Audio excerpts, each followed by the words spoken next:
आणि आता आपण सगळ्यांच्या आवडीचा राजमा शिकतोय, जो चावल बरोबर खाल्ला जातो. राजमा चावल अशी ही डिश असते. आणि चावल म्हणजे साधा चावल किंवा फार फार तर जिरा राईस, कारण त्याच्या बिर्याणी बरोबर वगैरे कधी हां. तर हा मुख्य जो राजमा आहे फेमस, भरपूर आणि प्रोटीन्सनी भरलेला. तर ह्याचं साहित्य आणि कृती लिहायलाच लागेल, पण आधी साहित्य लिहून घ्या, कृती आम्ही तुम्हाला शिकवतो. साहित्य: राजमा, कांदा, दही, टोमॅटो, क्रीम, तेल, बटर, कसुरी मेथी, गरम मसाला, आलं लसूण पेस्ट, हळद, मीठ, तिखट. साहित्य तुम्ही लिहून घेतला आणि आता कृती तुम्हाला शिकवतोय आम्ही. पण कृती शिकवताना मुख्य मला हे विचारायचं की राजमा जो तुम्ही आता उकडलाय, राजमा हा एक तर भरपूर वेळ भिजायला लागतो आणि शिजायला पण भरपूर वेळ लागतो. हा ज्या पद्धतीने त्यांनी शिजवलाय तर तो तसाच शिजवला गेला तरच त्याची चव येते. तर बाकीचं साहित्य आपण बघितलेलंच आहे. आधी कांदा ना? नाही, आधी तेल गरम केले, त्याच्यात बटरही घालायचं. अच्छा, म्हणजे स्वाद एक चांगला येतो. हा हा, पंजाबी स्वाद आलाच पाहिजे थोडं. हो, कांदा घालायचा, बारीक चिरायला लागतो कांदा. या सगळ्या पंजाबी कांदा किसूनच घ्यायचा किंवा पेस्ट केली तरी चालते. तर कधी कधी ते पेस्ट केल्यावर जरा पांचट होते. हो, 1-2 मिनिटं परतून घ्यायचा. गॅस मोठा. तुम्ही राजमा कुठून शिकलात? म्हणजे असेल पुणेकर राजमा शिकायला कुठे गेले होते? नाही, मला आवड आहे, स्वयंपाकाचीच आवड आहे, त्यामुळे पण कोणी मैत्रीण आहे पंजाबी? हो, मैत्रीण आहे, माझी बहीण शिकवते, ती रेसिपी शिकवते. हो, क्लासेस वगैरे घेते? पुण्यातच आहे.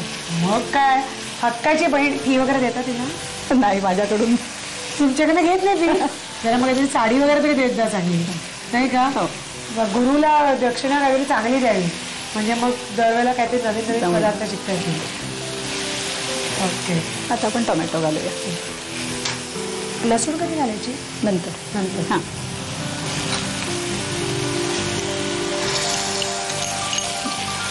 टोमॅटो मात्र व्यवस्थित प्रमाणात लागतो या पंजाबी डिशेसना, खास करून राजम्याला. म्हणजे काही ढाब्यांमध्ये परत देताना जेव्हा सर्व करतात, हा एक बेसिक आपण बनवून ठेवतो, पण जेव्हा पॅकिंग होतं किंवा सर्व केला जातो तेव्हा परत टोमॅटो फ्राय किंवा मिरची फ्राय असं परत ते करून देतात. तर त्यांनी त्याचेसुद्धा हे खूप छान लागते चव. आता याच्यात आलं लसूण पेस्ट.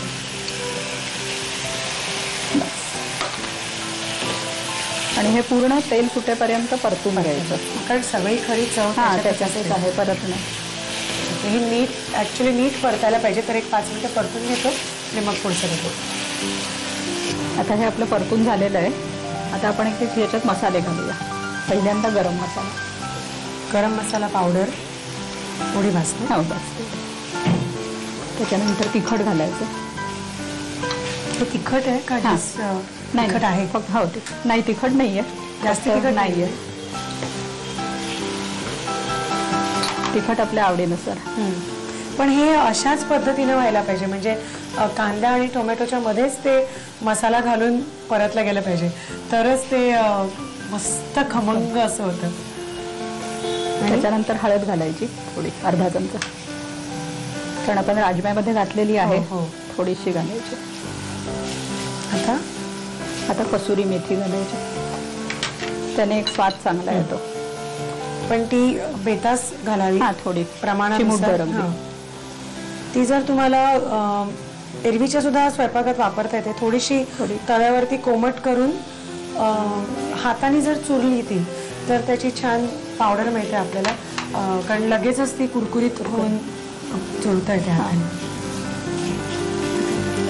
आता ह्याच्यानंतर आपण दही घालायचं आहे. फेटलेलं दही आहे, 2 ते 3 चमचे घालायचे. बस.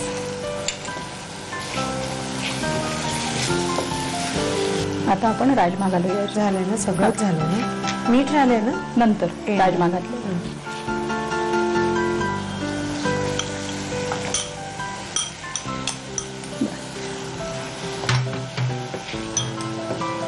आता त्याच्यात थोडंसं पाणी घालूया. म्हणजे जशी ग्रेव्ही हवी असेल आपल्याला त्याप्रमाणे पाणी थोडं पाणी टाकायचं. म्हणजे राजमा करताना एक दोन गोष्टी अशा लक्षात ठेवायच्या की राजम्यामध्ये पाणी जास्ती घालून भरपूर वेळ म्हणजे इव्हन कुकरमधनं काढल्यानंतर जेव्हा आता हे बनवतोय आपण, जर तुम्ही ते ठेवू शकलात अर्धा एक तास उकळत, तर त्याचा जो घट्टपणा आहे पूर्ण राजम्याचा, तर तो त्या पाण्यामध्ये उतरतो आणि त्याची पूर्ण चव राजम्याची त्या रश्श्यात उतरते. तर नेहमी थोडंसं पाणी जास्ती घालून आटवलं तर सुपर अशी चव मिळते आपल्याला. आता मीठ घालायचं शेवटी. तुम्ही शिजवताना घातलेलंच नाहीये घात. बस बस. भात केलाय ना? हो आहे ना, तयार आहे. भात तयारच आहे आणि गरमागरम राजमा झाला. क्रीम आम्ही आता गॅस याच्यावरती थोडंसं घालूया. थोडंसं घालूया आपण. गॅस थोडा बारीक करते मी. हा की आमचा हा पंजाबी राजमा रेडी झालेला आहे. आणि तुम्ही साहित्य कृती घ्या म्हणजे गरमागरम भाताबरोबर तुम्हाला हा बनवता येईल. साहित्य कृती. राजमा ग्रेव्ही बनवण्यासाठी लागणारं साहित्य: उकडलेला राजमा, कांदा, दही, टोमॅटो प्युरे, क्रीम, तेल, बटर, कसुरी मेथी, गरम मसाला, आलं लसूण पेस्ट, हळद, मीठ आणि तिखट. कृती: प्रथम कढईमध्ये तेल गरम करून त्यामध्ये बटर, किसलेला कांदा, टोमॅटो प्युरे आणि आलं लसूण पेस्ट घालून तेल सुटेपर्यंत मिश्रण परतून घ्यावं. त्यामध्ये गरम मसाला, तिखट, हळद, कसुरी मेथी, 2 ते 3 चमचे फेटलेलं दही, उकडलेला राजमा आणि पाणी घालून एक उकळी काढावी. त्यामध्ये मीठ आणि क्रीम घालून डिश सर्व्ह करावी.